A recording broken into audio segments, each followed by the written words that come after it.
अस्सलाम वालेकुम, नमस्कार, सत श्री अकाल एंड गुड इवनिंग। मैं हूं अर्ज़ू काज़मी और आप देख रहे हैं भेजा फ्राई।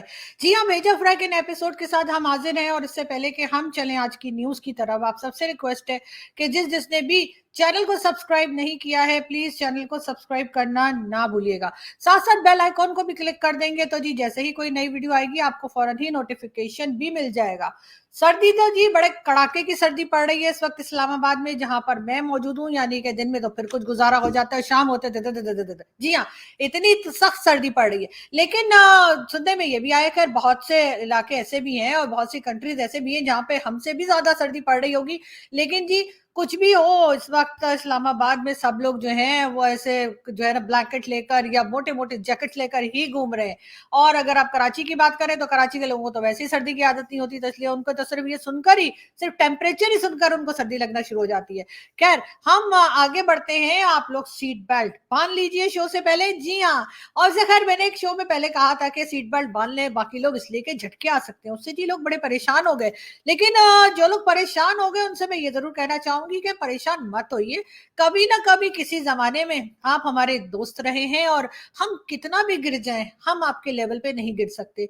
इसलिए हमारे अंदर थोड़ा ज़र्फ है, हमारे फैमिली ने, हमारे पेरेंट्स ने हमें जो तमीज़ सिखाई है, हम उस तमीज़ को हाथ से नहीं जाने देंगे। बाकी आप जिस लेवल पे गिर चुके हैं, अब इससे नीचे क्या खाक जाएँगे, तो इसलिए आप अपनी फ़िक्र कीजिए और अपने आप को सँभालने की कोशिश कीजिए। बाकी हमारी तरफ से बेफ़िक्र हो जाइए। हम इतना गिरने वाले लोगों में से नहीं हैं कि हम अपने दोस्तों के ऊपर ही इतना ज़्यादा कीचड़ उछालें, जिसको देखकर सब लोग कहें कि लो जी ये कहाँ से आए हैं। तो बिल्कुल जी हमारी तरफ से बिल्कुल बेफिक्र हो जाइए और खैर हम चलते हैं अपनी न्यूज़ की तरफ। हम आपसे बात करेंगे सबसे पहले भारत की। हाँ जी, बिल्कुल प्राइम मिनिस्टर मोदी जी आजकल बहुत खुश-खुश घूम रहे होंगे। यकीनन उनका ख़्याल होगा कि जी राम मंदिर जो है उसकी इनॉग्रेशन हो गई और इससे ज़्यादा क्या चाहिए था। वैसे भी आप देख ही रहे हैं कि इकोनॉमी और फॉरेन पॉलिसी और हर चीज़ में भारत आगे की तरफ जाता जा रहा है। और उसको देखकर यकीनन मेरे जैसे पाकिस्तानी ये ज़रूर सोचते हैं कि हमें भी जो है वो यकीनन भारत से कुछ सीखना चाहिए। बहुत से लोगों का ख्याल ये है कि कई हमारे टीवी एंकर्स और जर्नलिस्ट जो मेरी तरह के कई लोग हैं, हमने टीवी चैनल्स क्यों छोड़ दिया? जी हाँ, टीवी चैनल्स हमने इसीलिए छोड़ दिया क्योंकि वहां पे दिया जाता था डिक्टेशन। ये बोलना है और ये बोलना है और ये बोलना है और ये नहीं बोलना है। तो जाहिर है कि जब आप डिक्टेशन लेते हैं, जो कि आजकल आप देख ही रहे हैं कि हमारे टीवी चैनल्स पे किस तरह से बातचीत की जाती है, जो कि बहुत अफसोस है। तो फिर मैं और मेरे जैसे कई साथी जो हैं, हम लोग टीवी चैनल से निकल कर आ गए यूट्यूब की दुनिया में, जहां पर हम अपनी मर्जी से बात कर सकें, अपनी मर्जी से अच्छा या बुरा या जो भी कह लीजिए, जो भी हमारा पॉइंट ऑफ व्यू है वो सामने रख सकें, हम कुछ सीख सकें और हम दुनिया में कुछ बेहतर कर सकें। खैर, मैं बात कर रही थी मोदी जी की। जी हाँ, मोदी जी ने एक तरफ तो आप जानते ही हैं कि राम मंदिर इनॉग्रेशन के बाद हर तरफ यही चर्चे हो रहे हैं कि जी राम मंदिर इनॉग्रेशन हो गया और सभी लोग बहुत खुश हैं। मगर इसके साथ साथ जी इंडिया ने एक और बड़ा कारनामा और किया है और वो ये कि जी इंडिया ने टेक ओवर किया है हांगकांग को। और वर्ल्ड के जो फोर्थ लार्जेस्ट आप समझिए स्टॉक मार्केट जो है वो अब भारत बन चुकी है। और इससे पहले हांगकांग था और हांगकांग को पीछे छोड़ दिया है और इस वक्त भारत जो है वो दुनिया के चौथे नंबर पर वर्ल्ड स्टॉक मार्केट के नाम पर या वर्ल्ड स्टॉक मार्केट के तौर पर सामने आया है। बहुत अच्छी बात है और मैं फिर वही कहूंगी पाकिस्तानियों से, प्लीज कुछ सीख लो, प्लीज कुछ सीख लो ताकि हम लोग भी जो है वो आगे बढ़ सके। खैर, सीखने को तो हम चाइना से, हम अमेरिका से, हम यूरोप से भी सीख सकते हैं, लेकिन भारत से सीखेंगे तो वो हमारे जैसे लोग हैं तो हमें जरा जल्दी समझ में आएगी। लेकिन खैर, हमारे लोग इस बात को कब समझते हैं ये तो आने वाला वक्त ही बताएगा। हम आगे बढ़ते हैं। हम आपको ये भी बताते चले, इस्लामाबाद में 22 से लेकर 24 जनवरी के दौरान जो है वो थ्रेड्स जारी की गई है और कहा गया है 22 जनवरी से 24 जनवरी तक हमला किया जा सकता है। वो जो कहा था कि कोई औरत है जो कि सुसाइड बॉम्बर जो है वो इस्लामाबाद में एंटर हुई है, उसके बारे में ये बताया जा रहा है। आज क्या डेट है भाई, कोई मुझे डेट बताएगा? 24। जी, आज 24 है। और लेकिन खैर हम उम्मीद करते हैं कि सब खैरियत रहेगी और किसी तरह का कोई प्रॉब्लम जो है वो नहीं आएगा।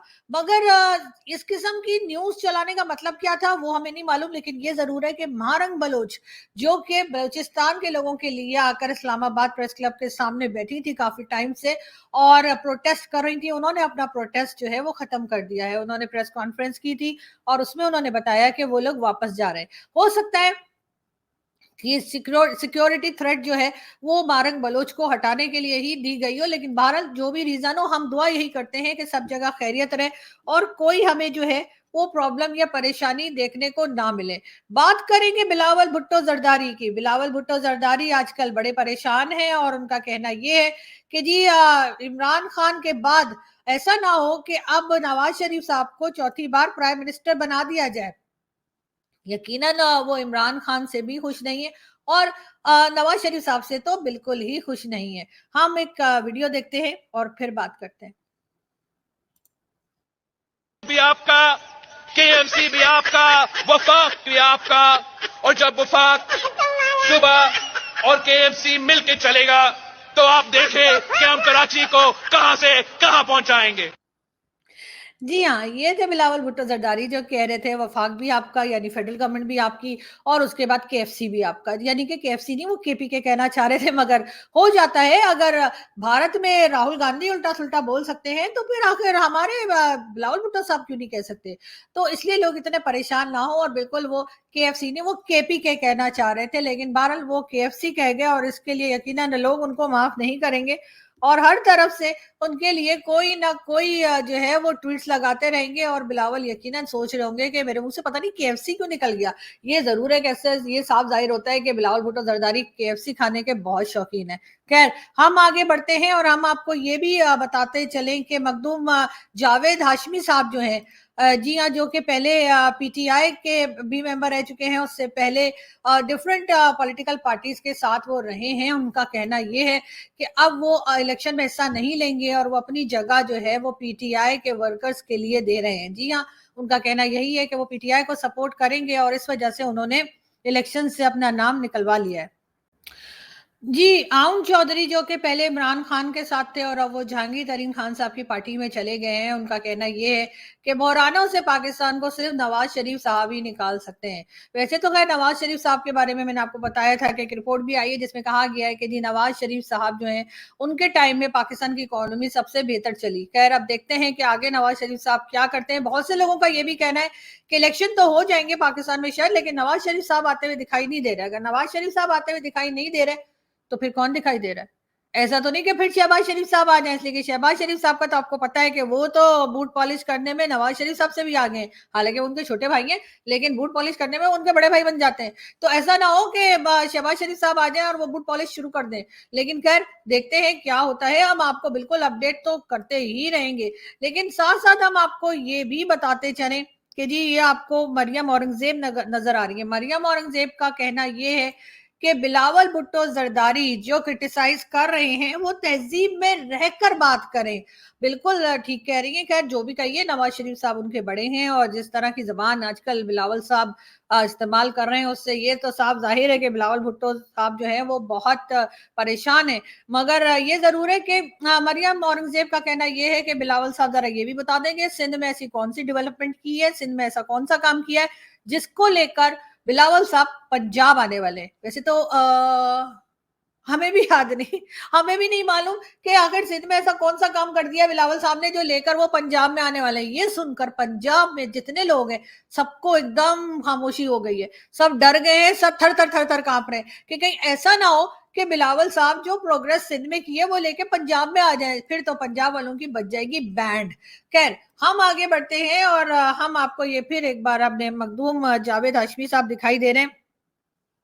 उनका कहना यह है कि पीटीआई के मेंबर आमिर डोगर को अगर जरूरत पड़ी तो हाशमी साहब उनकी मदद के लिए मैदान में आ जाएंगे। जी हाँ, आजकल जावेद हाशमी साहब को एक बार फिर जो है जिनका नाम उन्होंने अपने आप को बागी बागी के भी नारे लगाए थे अपने लिए, एक बार फिर उनको पीटीआई से मोहब्बत हो गई है और बार बार पीटीआई को सपोर्ट करने की बात कर रहे हैं और साथ ही ये भी कह रहे हैं कि पीटीआई के मेंबर्स के लिए वो बाहर आ जाएंगे और उनकी मदद करेंगे, इलेक्शन में बाहर आ जाएंगे मेरा मतलब है, और फिर उनकी मदद भी करेंगे।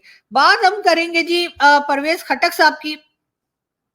परवेज खटक साहब जो हैं वो इमरान खान के साथ ही रहे हैं, डिफेंस मिनिस्टर भी रहे हैं इमरान खान के टाइम में, लेकिन कुछ नाराज लगते हैं और उनका कहना ये है मैं मजाक नहीं कर रहा, मेरी गवर्नमेंट आ रही है, यानी कि केपीके में उनका ख्याल ये है कि वो एज अ चीफ मिनिस्टर आ रहे हैं और ये कहना है परवेज खटक साहब का कि वो केपीके में चीफ मिनिस्टर के तौर पर आएंगे, यानी कि केपीके में उनकी हुकूमत आ रही है। और वो कह रहे हैं मैं मजाक नहीं कर रहा।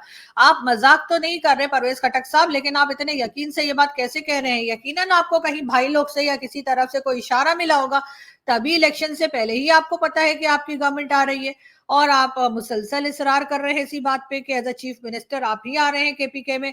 तो इसका मतलब तो यही बनता है कि हमारी एजेंसीज और हमारी आर्मी और हमारी जो स्टैब्लिशमेंट है वो अभी भी पॉलिटिक्स से बाहर नहीं है। साथ साथ ये भी कहा जा रहा है कि जी इलेक्शन के टाइम पर फौज लगा दी जाएगी पाकिस्तान में। जी हाँ, पाकिस्तान में इलेक्शन के टाइम पर फौज लगा देने की बात की जा रही है और फौज नजर रखेगी इलेक्शन पे। हालांकि फौज के ऊपर नजर रखनी चाहिए, इलेक्शन में होना तो ये चाहिए कि बजाय इसके कि फौज इलेक्शन पे नजर रखे, पब्लिक जो है वो फौज पे नजर रखे इलेक्शन में, तभी कुछ बेहतर हो पाएगा। वरना तो पता लगेगा कि आप वोट देंगे किसी को और वो जाके डब्बे में से किसी के निकलेगा, उसके बाद बन कोई और जाएगा और कुछ का कुछ हो जाएगा। लेकिन भारत अब क्या किया जा सकता है? एक बार फिर गवर्नमेंट ने अनाउंस कर दिया है कि जी इलेक्शन में फौज लगाई जाएगी। और ये सुनकर बहुत सारे लोगों का ये कहना है हम तो वोट डालने ही नहीं जा रहे, हमारे वोट का कोई मतलब ही नहीं है, हम वोट डालेंगे और उसके बाद होगा क्या? कुछ भी नहीं। पाकिस्तान में इलेक्शन का कोई मतलब नहीं होता, ये तो सभी जानते हैं कि पाकिस्तान में इलेक्शन कैसे होता है और पाकिस्तान में हुकूमतें कैसे बनती और कैसे गिराई जाती हैं। तो उसके बाद टाइम वेस्ट करने की क्या जरूरत है? घर में बैठे आराम से टीवी देखें, कुछ खाएं पिएं, लोगों से बातें करें और अपना काम जो घर में हो सकता है वो करें। लेकिन खैर कुछ लोगों को बाहर लाया जाएगा और बताया जाएगा कि लोगों ने तो बड़ा अजीब बढ़ चढ़कर हिस्सा लिया है और यही चूरन खिला खिलाकर। लेकिन बात सारी ये है कि अब पब्लिक हो गई है होशियार, पब्लिक को आ गई है समझ। ये सोशल मीडिया ने कुछ और किया हो ना किया हो, पब्लिक को अक्ल जरूर दे दी है और इसी वजह से बहुत सी बातों से पब्लिक अब बचने लगी है। खैर हम आगे बढ़ते हैं, को अगली न्यूज देते हैं। और ये देखें जी, ये कहा ये जा रहा है कि जी जापान की बात हो रही है और जापान जो है वो 5th कंट्री बन जाएगा जो कि चांद पे यानी कि मून पे लैंड करेगा। इससे पहले भारत कर चुका है और वो तो हर हमने देखा ही था चंद्रयान वाला। अब जापान को भी सूझी के जाके चांद के ऊपर जो है वो जाया जाए। मुझे तो समझ नहीं आ रही कि दुनिया का बनेगा क्या। सब सारी की सारी कंट्रीज तो चांद पे चली जाएंगी, यहाँ पर तो मुझे लगता है हम ही रह जाएंगे पाकिस्तान के लोग और हम यहीं से बैठ बैठ के ऊपर बैठ के चंदा मामा को हाथ हिलाया करेंगे। लेकिन खैर आगे सऊदी अरब भी कुछ कर रहा है जी, यही नहीं कि सिर्फ जापान। जी हाँ, सऊदी अरब जो है उसका कहना ये है कि उन्होंने एक वर्ल्ड रिकॉर्ड बनाया है और वो ये कि उन्होंने हाईएस्ट हैंगिंग प्रेयर रूम बना दिया है। जी हाँ, हैंगिंग प्रेयर तो पहले ही हमारे लोग तो पहले ही जो है वो आपको पता है कि उड़ते ही रहते हैं प्रेयर करने में। लेकिन खैर अब सऊदी अरब ने बाकायदा हैंगिंग प्रेयर रूम बना दिया है। अब वो किस तरह का होगा मालूम नहीं। हैंगिंग रेस्टोरेंट्स तो हमने देखे, लेकिन हैंगिंग प्रेयर रूम की जरूरत क्या थी मुझे तो समझ नहीं आ रही है। फालतू के पैसे जो है वो इस तरह से जाया करने की जरूरत क्या है? सऊदी अरब को भी ना मतलब कुछ और बना देते भाई, कोई रेस्टोरेंट बना देते, कोई होटल बना देते, कोई पार्क बना देते, कोई लाइब्रेरी बना देते, कोई हॉस्पिटल बना देते, कुछ तो ऐसा बनाते ना जो लोगों को काम आता। अब ये हैंगिंग प्रेयर रूम बनाने की क्या जरूरत थी? जमीन पे ही पढ़ लेना जो पढ़ना है, ऊपर जा जाके लटक लटक के पढ़ने की क्या जरूरत? खैर मुझे क्या, छोड़े आप लोग भी ना मुझे कहां से कहां ले जाते हैं। खैर हम आगे चलते हैं और एक बार फिर आपको पाकिस्तान का नजर आ रहा है फ्लैग। जी हाँ, पाकिस्तान के लोग जो हैं वो टॉप 10 कंट्रीज में हैं जो दुबई में प्रॉपर्टीज खरीदते हैं। ऐसे ही आप लोग कहते हैं हमारे पास पैसा नहीं है, ऐसे ही आप लोग कहते हैं कि हम आईएमएफ के सामने खड़े नाक रगड़ते रहते हैं, ऐसे ही हम वर्ल्ड बैंक के लिए हाथ जोड़ते रहते हैं, ऐसे ही हम सऊदी अरब और चाइना के सामने खड़े रहते हैं कटोरे लेके। और हमारे लोगों का हाल ये है, यानी हमारे लोग भाई लोग की बात हो रही है, ठीक है। हमारे जो ब्यूरोक्रेट्स हैं, हमारी जो एजेंसी के लोग हैं, हमारे जो आर्मी के रिटायर्ड जनरल्स हैं, हमारे जो बड़े बड़े पॉलिटिशियंस हैं, हमारे जो आप जानते हैं कि बहुत बड़े बड़े लोग जो हमारे यहाँ रहते हैं और वो उन 5% में है जिनके घर में खाने की कमी नहीं होती। करप्शन कर करके उन्होंने इतना पैसा जोड़ा होता है कि जी अब वो टॉप 10 कंट्रीज में पाकिस्तान का नाम आ गया जिनके लोगों ने दुबई में प्रॉपर्टीज खरीदी है। एक हमारा ही हाल है, हम तो भाई एक विजिट के ऊपर जाते हैं ना, 5-10 दिन के विजिट पे जाते हैं तो वापस आके जो है वो 10 दिन तो मैं लंगर से ही खाना खाती रहती हूँ, सारे पैसे झड़ जाते हैं वहां। लेकिन हमारे लोगों को देखे कि वहां जाके प्रॉपर्टीज ले रहे हैं, क्या कमाल के लोग हैं। और उसके बाद कहते हैं कि जी हमें जो है लोन चाहिए और हमें जो है इधर से उधार तेल ले लेने या फिर उधार तेल लेने मांगते हैं, कभी चावल मांगते हैं, कभी दालें मांगते हैं, और जाके सऊदी अरब को जो छोड़ दीजिए, सऊदी अरब के लोग तो पता नहीं वहां पे कितनी प्रॉपर्टी लेते होंगे, लेकिन हमारे पाकिस्तान के लोग जो है टॉप 10 कंट्रीज में है जो कि दुबई में जाकर प्रॉपर्टीज खरीदते हैं, और उसके बाद शर्म हमको मगर नहीं आती। खैर, आगे बढ़ते हैं और हम चलते हैं दूसरी न्यूज की तरफ। पीटीआई वाले इलेक्शन जीतकर हमारे साथ होंगे, अलीम खान। जी हाँ, अलीम खान साहब जो पहले इमरान खान के साथी थे, फिर अलग हो गए, जहांगीर तरीन खान साहब के साथ चले गए, एक नई पार्टी उन्होंने बना ली, ऑफ कोर्स भाई लोग की वजह से। उनका कहना यह है कि पीटीआई के जो लोग इलेक्शन जीत जाएंगे, जो क्या हो सकता है जीत ही जाएंगे, भाई कोई ना कोई तो जीतेगा ना, सारे तो नहीं हार जाएंगे, तो उनका यह कहना है कि वो इलेक्शन जीतने के बाद अलीम खान साहब का कहना है कि उनकी पार्टी ज्वाइन कर लेंगे। और अलीम खान साहब जो है वो भी चाह रहे हैं कि पंजाब के चीफ मिनिस्टर के तौर पर अपने आप को आगे लाए, और कई उनके साथी कह रहे हैं कि अगर परवेज इलाही साहब 10 सीटों वाले परवेज इलाही साहब चीफ मिनिस्टर बन सकते हैं तो फिर अलीम खान साहब क्यों नहीं। अब ये तो खैर वक्त ही बताएगा कि कौन बनता है, क्या बनता है। कहने वाले तो ये भी कहते हैं कि जी सब कुछ सेट हो चुका है, किसको कितनी सीट्स मिलेंगी, कौन कहाँ गवर्नमेंट बनाएगा, कौन चीफ मिनिस्टर बनेगा, कौन प्राइम मिनिस्टर बनेगा, कौन प्रेसिडेंट बनेगा। तो अगर सब कुछ तय हो ही गया है तो फिर इलेक्शन कराने की जरूरत क्या है, इतना पैसा जाया होता है इलेक्शन में, उसके बजाय आप सीधे सीधे अनाउंस कर दीजिए और बता दीजिए, पब्लिक वैसे भी क्या कर लेगी, पाकिस्तान की पब्लिक को बेचारी वैसे भी कुछ नहीं कर सकती आपका। साथ साथ आप हर दूसरे दिन बल्कि हर रोज ही इंटरनेट को स्लो किया जा रहा है। ये और बात है कि आज अदालत ने कहा है कि पाकिस्तान के लोगों का ये बुनियादी हक है, उनका बेसिक राइट है कि उनको इंटरनेट की सर्विसेज मिले, तो इसलिए इंटरनेट सर्विसेज को इलेक्शन तक बिल्कुल भी स्लो डाउन ना किया जाए, ना ही बंद किया जाए। लेकिन अदालत की बात को एक कान से सुनकर दूसरे कान से निकाल देने का नाम ही पॉलिटिक्स है। इसी वजह से आज भी हम देख रहे हैं कि हर थोड़ी देर के बाद इंटरनेट को स्लो कर दिया जाता है। अब किस बात से डर रहे हैं, किस बात से घबरा रहे हैं, आखिर इतनी हालत खराब क्यों है, ये बात जो है वो अगर गवर्नमेंट बता दे या एस्टेब्लिशमेंट बता दे तो अच्छा होगा। बाकी इमरान खान जो कि जेल के अंदर बैठे हुए हैं, अगर जेल के अंदर से बैठ गए इमरान खान, इतना डरा रहे धमका रहे इन लोगों को, तो पता नहीं अगर खान साहब बाहर आ जाएंगे तब क्या होगा। लेकिन देखते हैं कि आगे ये किस तरह से लेकर सारी सिचुएशन को चलते हैं। लेकिन फिलहाल तो हम यही कहेंगे कि जी इतना मत घबराइए और इंटरनेट स्लो मत कीजिए। इससे सिर्फ हमारा नहीं, बहुत से लोगों का नुकसान है। पाकिस्तान में बहुत से लोग ऐसे हैं जैसे वो रेडियो कैब और कई तरह की जो गाड़ियां चलती हैं, जो बेचारे ये पिज्जा विज़ा लेकर आते हैं, जो होम डिलीवरी वाले हैं, उन सबका काम जो है वो जाहिर है कि इंटरनेट के और वाईफाई से ही चलता है। और अगर आप इसको स्लो डाउन करते हैं तो आप करोड़ों लोगों के रोजगार के ऊपर लात मारते हैं, करोड़ों लोगों के घरों में भूख चली जाएगी।